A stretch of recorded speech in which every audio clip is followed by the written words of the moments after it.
A senior market analyst at Cubic Analytics, Caleb Franzen, has shared a chart on Twitter suggesting that Bitcoin may rise in value. However, Franzen also warned that a similar setup he shared for Ethereum in December did not result in the cryptocurrency rising in value and instead caused a significant drop in price. Franzen believes that the odds are high that Bitcoin will succeed at retesting a former support trendline, but he does not recommend piling in at this time. Franzen has also previously suggested that Bitcoin may drop to the $13,400 or $11,900 range. Meanwhile, investor and author Robert Kiyosaki has announced that he is buying more Bitcoin, stating that it has been classified as a commodity similar to gold, silver, and oil, and that he expects regulation from the Securities and Exchange Commission to impact other tokens in the future.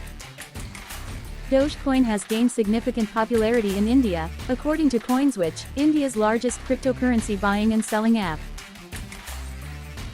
CoinSwitch's Twitter account reported that Dogecoin is one of the most held assets among its 20 million users, alongside Bitcoin and Ethereum. According to data from Into the Block, 70% of all Dogecoin addresses have held tokens for over a year, with many of these being in India. 53% of Dogecoin holders are currently in profit, with most of these having purchased the cryptocurrency at prices between $0.00132 and $0.058. Dogecoin has gained attention in recent months due to its endorsement by Tesla CEO Elon Musk.